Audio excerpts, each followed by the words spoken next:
Hola Rosa, ¿qué tal estás? ¿Qué tal, Ramón? Muy bien. Pues muy contenta de que estemos aquí hoy juntos. Sí, con muchísimas que ganas vamos de a estar empezar. mucho tiempo juntos. Con ganas de empezar, venga. Saludos a todos y bienvenidos al Castellano y Leonés de la Historia. Es para nosotros un placer estar aquí con todos ustedes en estos 25 programas en los que repasaremos la vida y los logros de las 100 figuras más destacadas de Castilla y León. Así es, una lista que ha sido confeccionada por sobresalientes especialistas de nuestra comunidad en los campos de la literatura, las artes, las ciencias y, por supuesto, la historia. En este camino vamos a encontrarnos a los más ilustres personajes por todos conocidos. Felipe II, Alfonso X el Sabio, Santa Teresa de Jesús y también a otros mucho más recientes, pero cuya aportación fundamental no deja duda de la relevancia de su legado y de la brillantez de sus logros. Miguel Delibes, Adolfo Suárez, Ángel Nieto o Rodríguez de la Fuente. Es necesario aclarar, Rosa, que no todos los integrantes de la lista son naturales de nuestra tierra, aunque sí la gran mayoría. Y si han sido incluidos en ella ha sido por la estrecha relación que durante toda su vida mantuvieron con nuestra comunidad y por la influencia esencial que Castilla y León ha ejercido en su labor. De estos 100 personajes saldrá elegido el castellano y leonés más importante de la historia, ese que representa el espíritu y los valores de nuestra comunidad como ningún otro. Y para ello necesitamos contar con su participación. En efecto, a lo largo de este recorrido serán ustedes quienes con sus votos vía SMS o en la página web de RTV CIL, donde ya pueden encontrar las biografías de los 100 candidatos y votar por ellos, confeccionen el orden de la lista y elijan a ese castellano y leonés único al que se acaba de referir Rosa. Tenemos que aprender mucho y mucho que recordar, así que vamos allá con nuestros 4 personajes de este día. Y como mujer y abulense, Rosa, creo que nadie más indicado que tú para presentar al primero de nuestros personajes. Mujer de Ávila, como yo, nos estamos refiriendo a Isabel la Católica, personaje de dimensiones casi míticas y de un carácter tal vez más controvertido que lo que en una aproximación primera podamos hacer. La fortaleza de Isabel la Católica le permitió reinar en Castilla durante 3 décadas y liderar con éxito una empresa tan visionaria y arriesgada como la expedición que dio lugar al descubrimiento de América. Además, bajo su férrea voluntad, unificó las coronas de Castilla y Aragón, estableció la Santa Hermandad y el Tribunal de la Inquisición, concluyó el proceso de la Reconquista y llevó a cabo una reforma radical de la hacienda pública. Por todo ello, no cabe duda de que se trata de uno de los personajes más importantes de nuestra historia. Juzguen ustedes. Este palacio de Madrigal de las Altas Torres, en Ávila, fue testigo de la llegada al mundo de una de las más grandes reinas de nuestro país, Isabel la Católica. Sin embargo, en aquel momento nadie se pudo imaginar lo que iba a suponer esta infanta secundaria para la historia. Era una niña Isabel, que entonces era una infanta, es decir, no está destinada al trono.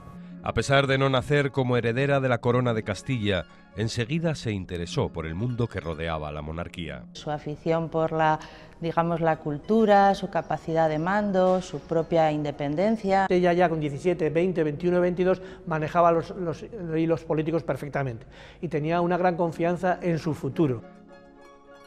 Gracias a su determinación e inteligencia y al carácter débil de su hermanastro, el rey Enrique IV de Castilla, consiguió con solo 17 años que éste la reconociera como princesa de Asturias y heredera al trono, por encima incluso de Juana, llamada la Beltraneja, única hija del rey. Lo hizo aquí, a través del Tratado de los Toros de Guisando. Poco después, en secreto, Isabel de Castilla y Fernando de Aragón subieron estas escaleras del Palacio de los Vivero en Valladolid para decir un sí quiero.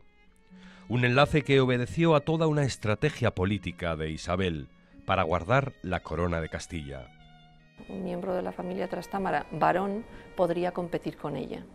Y el varón más próximo a la rama Trastámara castellana es el príncipe heredero de Portugal, es Fernando de Portugal. La mejor manera de evitar que Fernando intente introducirse en la línea sucesoria castellana y por lo tanto compita con ella por el trono es neutralizándolo con el matrimonio.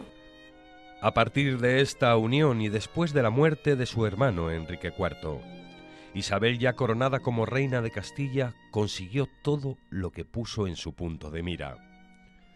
1492 fue su año. Empezó conquistando Granada, el último bastión musulmán. Meses después consiguió unificar la religión del país bajo la señal de la cruz, a través de la creación del Tribunal de la Inquisición y la expulsión de los judíos. Lo que a la reina le empuja a firmar el decreto de expulsión de marzo de 1492, pues es el deseo de evitar que los conversos sigan judaizando, es decir, que los conversos lo sean solo de palabra y no de verdad. Pero sin duda alguna, 1492 pasó a la historia por el trayecto que cruzó el Atlántico hasta el Nuevo Mundo. Fue posible gracias a que Isabel supo ver en la propuesta de Cristóbal Colón algo más que un viaje irreal y arriesgado. Isabel había perdido la presencia castellana en el Atlántico, en el Tratado de Alcáçovas, y ahora con Colón quería recuperar de nuevo la presencia castellana en los mares atlánticos. Deseo que se hizo realidad a través de esta rúbrica que encontramos en el Tratado de Tordesillas. Este viaje, aparte de transformar el mapamundi de la época, trajo pingües beneficios a la corona de Castilla. Colón, cuando en el primer viaje se dio cuenta que había llegado a un mundo paleolítico, ve que los únicos beneficios que podía haber era traer esclavos. Cuando se enteró la reina Isabel, mandó que se recompraran esos indios, se cargaran en las carabelas y se devolvieran a su sitio.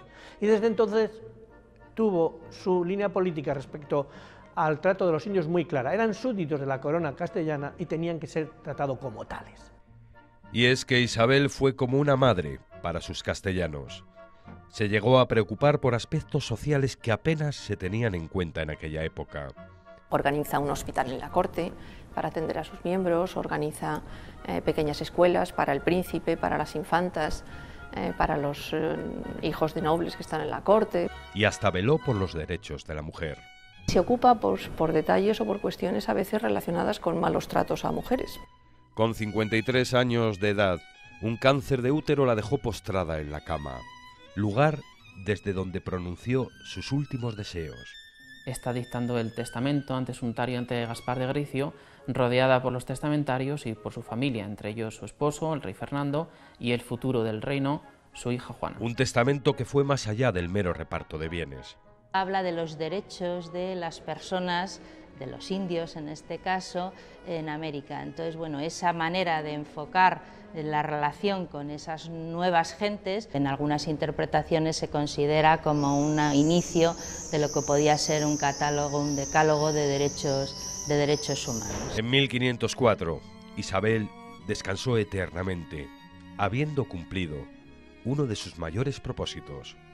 Convertir a Castilla en el reino más importante de la época, y yo diría que lo consigue. Castilla en ese momento es una auténtica potencia. Y así Isabel la Católica pasó a la historia como una mujer que, a pesar de no estar destinada para el reino, supo luchar y ejercer el poder por sí misma, hasta llevar a su Castilla a lo más alto.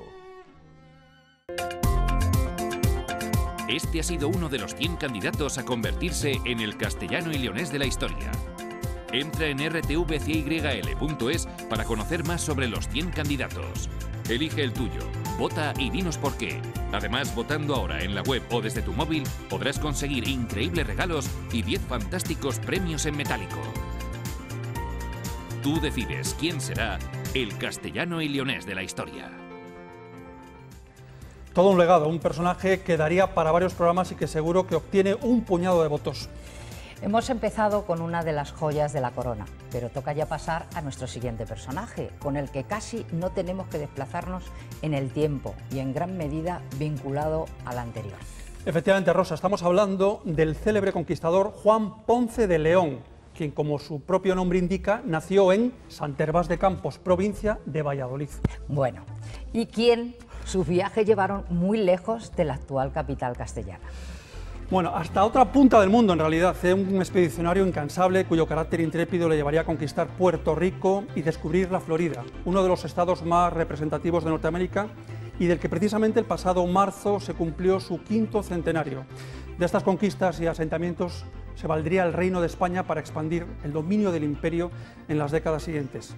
Junto con Cristóbal Colón, Juan Sebastián Elcano, Hernán Cortés o Pizarro, Ponce de León es una de las figuras más relevantes de la conquista del continente americano. Viendo estas calles, resulta difícil imaginar a Ponce de León como gran navegante, más aún en el Sant Hervás de Campos del siglo XV. Pensemos que Ponce de León era un hombre de tierra, que le meten en un barco y no era explorador. Se va a hacer explorador con este viaje, era la tercera etapa de su vida. Entonces él lo que quiere es buscar nuevas tierras para poner nuevas agriculturas y fundar nuevas sociedades. Las de Campos son tierras que forjan el carácter y eso es lo que a Juan Ponce de León le va a empujar con determinación para hacerse a sí mismo. Es un prototipo de un personaje sencillo de la tierra que llega a conseguir sus ideales a través del esfuerzo. Digamos que es uno de los primeros castellanos que hace las Américas y que tiene éxito porque incluso llega a ser político de importancia debido a su carácter de honradez y seriedad y trabajo que él demostró. Un vallisoletano, un terracampino, un paisano de Sant Hervás de Campos que hace más de 500 años se fuera a cruzar al charco y buscara tierras nuevas, descubriera lo que son los Estados Unidos de América, la nación más poderosa del mundo que dicen, pues yo creo que tiene una importancia. Se le adjudican otros grandes descubrimientos, como el de toparse con la corriente del Golfo, tan importante para la navegación española a partir de ese momento. Bajan por la costa de Florida, giran por el final de la península hacia el oeste y se meten en el Caribe. Al hacer esa maniobra es cuando descubren la fuerza de la corriente del Golfo. Esto es fundamental porque esta va a ser la corriente que a partir de este momento sea empleada por toda la navegación española para el viaje de vuelta. Fue uno de los primeros en colonizar el territorio, en establecer un asentamiento en lo que hoy es Florida, y de hecho allí le tienen una profunda admiración. Para saber lo que significa Ponce de León hay que ir a Florida o a Puerto Rico, hay que ir donde las calles, las avenidas más principales, las plazas se llaman Ponce de León. O sea, yo podría contar un montón de anécdotas de decir que soy el alcalde de Sant Hervás, el pueblo donde nació Ponce de León, y abrirme todas las puertas. La ciudad de San Agustín se considera el primer asentamiento de ciudadanos europeos en el continente americano, y frente a la imagen violenta que sobre los conquistadores se plasma en algunos documentos, a la figura de Ponce de León le precede una reconocida fama de hombre noble y justo. No me creo que este señor llegara a caballo y reprimiera una rebelión contra los indígenas a espada. Yo no me creo que fuera un sangriento. El carisma de honradez y seriedad que emana de la propia tierra lo mantiene, y no es una imagen literaria, sino que él en América se va a dedicar en gran parte a la tierra también. Las investigaciones de los historiadores, basadas en documentos de archivo de aquella época, muestran a Ponce de León casi como un adelantado a su tiempo. Ponce de León llevó los primeros documentos jurídico-políticos, o sea, la primera constitución de los Estados Unidos, entre comillas lo de constitución, la llevó Ponce de León en 1514. El primer negro libre que entró en Estados Unidos fue en el viaje que llevó Ponce de León, y eso está escrito en el archivo de Indias y en el archivo de Simancas. O sea, son documentos que existen. O sea, fíjate si es importante Ponce de León. Diarios de navegación de Juan Ponce de León, se sabe que había una persona de color que viajaba en la nave con él, pero que se le trataba como uno más. Juan Ponce de León es de los primeros que empieza a plantear que a los indígenas hay que tratarles de igual a igual porque son seres humanos como el resto. Un precursor de la lucha por la igualdad de los hombres y de la convivencia en libertad. ¿Por qué a Ponce de León en Puerto Rico se le tiene como el héroe nacional, como el fundador de Puerto Rico? ¿Por qué en la Florida y en el resto de territorio del Caribe a Ponce de León se le quiere? Yo creo que porque históricamente se ha transmitido que ese señor fue un buen gobernante. La tierra que descubrió, Florida, es hoy en día un fiel reflejo de ese crisol de culturas en sana convivencia. Fue además el primer gobernador de Puerto Rico, donde también es una figura histórica de gran relevancia. Nadie duda de la gran importancia de Ponce de León en el descubrimiento de América y de que sus orígenes terracampinos forjaron al hombre justo y honesto, valores que en su día le valieron el reconocimiento y al que hoy la memoria rinde homenaje. Esto del elixir de la eterna juventud me recuerda un poco a Indiana Jones, ¿no? Te has pasado, Creo que te has pasado en el tiempo. Les recordamos que pueden votar por este o por cualquier otro de los personajes mandando un SMS con el alias que aparece en pantalla al número 25000 o a la página web del programa. Además, pueden optar a muchísimos bodegones de premios que vamos a entregar.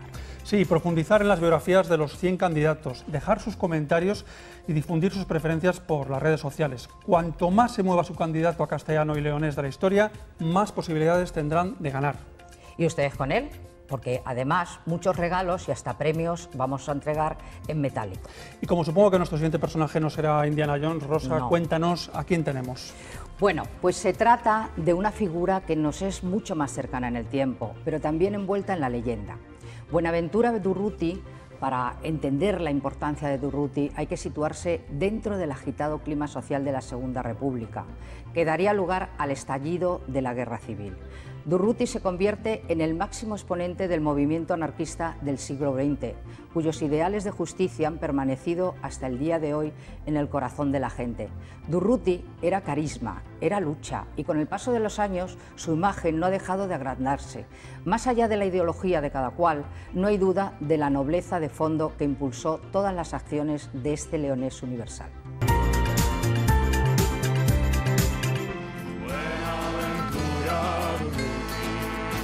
Haz caso y García Oliver, llamados los solidarios que desprecian al poder.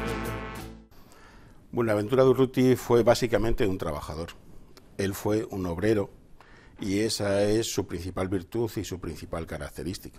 Lo que motivó, lo que movió y las realizaciones y la esperanza que llegó a generar el personaje Durruti está en la memoria colectiva, que todavía no ha desaparecido. O sea, mi madre y eso me contaba de que los obreros le adoraban y lo que decía se lo creían. Tuvo la valentía de exponer su libertad, su integridad física, incluso su vida, por el bien común. Ha tenido, gracias sobre todo a la historiografía extranjera, una proyección internacional que es lo que lo convierte en uno de los personajes leoneses de mayor impacto escrito y documentado en toda la historia. Muy cerca de donde hoy se levanta en León este monumento a su memoria y a la de otros muchos anarquistas, nace en 1896 el pequeño Durruti. A los 14 años deja de estudiar y aprende en un taller el oficio de metalúrgico. Allí se inicia en el sindicalismo en la UGT, de donde acabará siendo expulsado por mantener posturas revolucionarias. Ya en Barcelona y dentro de la CNT, Durruti inicia unos años de idas y venidas con varios pasos por prisión, exilios y una fuerte persecución policial, acusado de atracos y asesinatos junto a un grupo de ilustres anarquistas. Es muy injusto tratar de juzgar su actuación desde la óptica actual. Hay que situarlo en la época del pistolerismo en Barcelona, donde los anarquistas tenían que refugiarse en la defensa armada porque los ataques eran armados por parte de la patronal y con la colaboración de la policía. El líder obrerista Durruti y el comandante Pérez Farrás marchan al frente de esta invencible caravana que devolverán sus libertades al pueblo hermano, al noble pueblo aragonés. Con el inicio de la guerra, Durruti regresa a España y pronto se convierte en un verdadero ídolo. Logra detener el alzamiento en Barcelona y abandera la mítica columna Durruti. A los coches, ¿qué haces aquí? ¿Estáis listos? Durruti, que acababa de llegar a Madrid para ayudar en su defensa, morirá abatido por una bala en circunstancias aún sin aclarar el 20 de noviembre de 1936. La verdadera dimensión del personaje se apreciará en su multitudinario entierro en Barcelona. Beaucoup d'émotions C'était vivant, c'était pas quelque chose comme on voit derrière les cercueils, les gens qui... Non, ça bougeait, les gens se parlaient, les gens pleuraient. Moi, ça m'a fait l'impression qu'ils enterraient un homme, mais que son idéal était toujours parmi cette foule mouvante là, qui n'avait pas abandonné. Sin duda, en esa época, esas multitudes, pues reflejan que los trabajadores no necesitábamos de referentes fabricados por el capitalismo y el consumismo. Nos sentíamos unidos en alguien que era como nosotros, un trabajador. Y esas multitudes pues, han sido el entierro más multitudinario de la historia de España. Tanta gente va porque tanta gente se identifica con él. Incluso en algunas de las personas que asistieron de él como niño, desde Vicente Aranda a, por ejemplo, Ray Ferrer, que hizo un libro de viñetas sobre él, lo que se recuerdan es que las familias, los padres, las madres les decían: recuerda este momento, recuerda lo que estás viviendo. Ahí anda Durruti, nuestro Durruti. Durruti, armazón de gigante y corazón de niño, músculos de acero. Afortunadamente para León es la cuna de Durruti. Durruti, al cabo del tiempo y por los hechos históricos, se convirtió en un símbolo. Es imposible leerse un libro de historia contemporánea española, de movimiento obrero, que no cite la figura de Durruti y que no hable del fenómeno de las colectividades. En ese mundo de esas teorías ha sido uno de los personajes más importantes. Eso, un ejemplo. Durruti es un ejemplo. Es un ejemplo de coherencia, es un ejemplo de honestidad. Durruti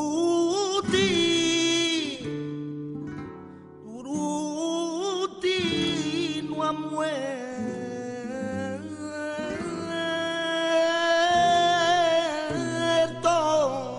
porque es inmortal.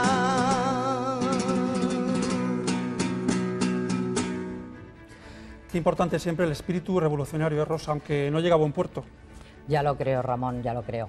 Y un espíritu intrépido no solo impulsa la acción política, sino también la creación artística, como bien demuestra nuestro siguiente personaje. Se trata del pintor y muralista burgalés Bela Zanetti. Bela Zanetti ha sabido transmitir como muy pocos artistas la dignidad del trabajo campesino castellano y a través de este la de trabajadores de todo el mundo. Sus cuadros están llenos de sol, de espigas y panes, de hombres y mujeres entregados a la labor en el campo.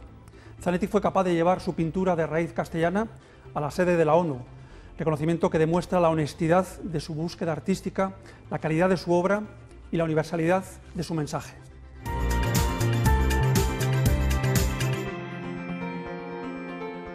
Quizá fue este, el color de los campos de la primavera burgalesa, el que quedó grabado en la retina de un recién nacido Bela Zanetti, tonalidades que posteriormente predominarían en su paleta de pintor de campesinos. Nace en un pueblo con una connotación completamente agropecuaria, Milagros, una historia romana, y relacionada con el campo, rodeado de huertas. Sus amigos y a los que les pedía que posaran para él eran labradores que iban o venían de los huertos. Él relata eso, yo creo que como un fedatario, diciendo, este mundo que va a ser pasado por la hormigonera, doy fe de que existió, ¿no? Se fundamentó siempre en Castilla, en su tierra, y a partir de ahí en los valores de sus hombres, de los campesinos, de la humildad, de la sencillez de sus gentes. Y con tal realismo lo expresó que parece que los protagonistas de sus cuadros en algún momento podrían cobrar vida.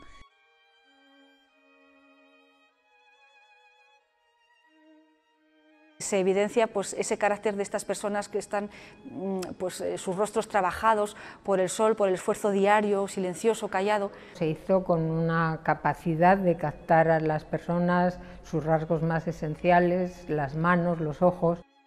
Bela Zanetti pasó sus primeros años de vida en la localidad burgalesa de Milagros y en León, donde ya apuntó maneras del gran pintor que llegó a ser. Bela Zanetti le podríamos definir como un pintor universal, como un humanista, como un hombre que luchó por los derechos y las libertades del hombre, que se formó en la tradición académica, pero desde ella supo evolucionar y fue una persona autodidacta que siempre tuvo curiosidad por experimentar, por conocer todo lo relativo a la pintura. En esta búsqueda de nuevas técnicas viajó por Europa hasta que la guerra civil y la derrota republicana le llevaron a hacer las Américas. Allí llegó y él me contaba que empezó dibujando a todos los niños y a todas las jóvenes que veía para hacer mano, decía él. Ahí la pintura mural era el lenguaje, uno de los lenguajes a través del que los pintores se comunicaban con los demás. Sobre todo en México es cuando se mete ya en los círculos de Diego Rivera y cuando aprende ya esta técnica pues, de pintores vivos, de artistas vivos. El culmen de esta época muralista llegó al encargarle pintar en Nueva York, en las mismísimas Naciones Unidas. Allí tiñó sus paredes con un gigantesco mural de 20 metros de largo y 3 de alto. No merecía menos la lucha del hombre por la paz. Sé que culminaba prácticamente todos sus deseos. En la ONU, que se supone que es el vestíbulo donde todo el mundo acaba aterrizando a través de sus delegados, los visitantes y tal, claro, es el marco incomparable. Tiene un discurso muy parecido al discurso, digamos, conceptual e ideológico de Rivera, pero mucho más expansivo, como esa figura central que lo domina todo, que es una especie como de gran arquitecto, de gran geómetra del universo. El mural de la ONU fue el que le consagró allí ya, y luego sería la segunda parte, el regreso a España y volver a demostrar a su tierra pues, su valía, su reconocimiento. Y en verdad no tuvo que esperar mucho tiempo para obtener esa valoración positiva de los suyos desde que aterrizó en España en 1960. En el año 64 ya recibe el primer gran reconocimiento, por decirlo de alguna forma, la medalla de Eugenio d'Ors. A partir de ahí pues, se le reconocerá de diferentes formas, con la exposición en lugares realmente relevantes o bien bueno, pues, con el honoris causa, por ejemplo, en la Universidad de Burgos. Y así, Bela Zanetti, aparte de llenar las galerías de medio mundo, pudo dejar una buena herencia de su obra en sus 2 ciudades, en Burgos. Fernán González y el Cid Campeador, y además los 2 encargados por las 2 instituciones pues, más importantes de la ciudad, el Ayuntamiento de Burgos en el Arco de Santa María y la Diputación Provincial con el tema del Cid. Y en León decoró desde las paredes de la iglesia Jesús Divino Obrero hasta las de su propia fundación. Están los cuadros que él donó para que estuvieran allí y otros muchos de coleccionistas. Y entre los protagonistas de sus cuadros, una cara conocida. Se retrataba muchas veces en sus cuadros. A la primera de cambio aparecía en alguna esquina. Como San Pedro en una última cena, como un soldado de las huestes del Cid en la Jura de Santa Gadea. Es uno de los últimos pintores que más autorretratos ha hecho de sí mismo. Y así ha llegado hasta nuestros días, el pintor de la pipa, que difundió los valores de nuestra tierra por todo el mundo. Su mayor deseo era hacernos reflexionar con sus trazos desde un humilde punto de vista.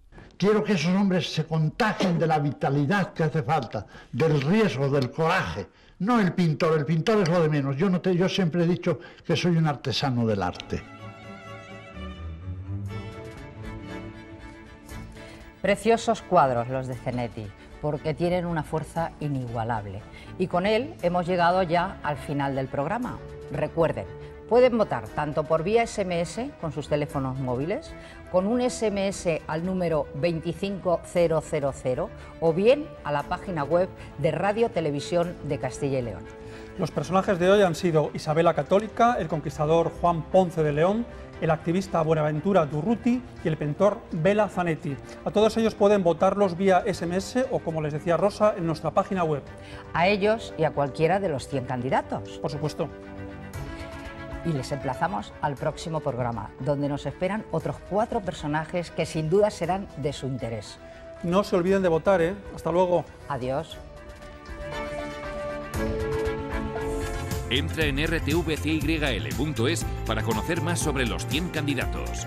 Elige el tuyo, vota y dinos por qué. Además, votando ahora en la web o desde tu móvil, podrás conseguir increíbles regalos y 10 fantásticos premios en metálico. Tú decides quién será el castellano y leonés de la historia.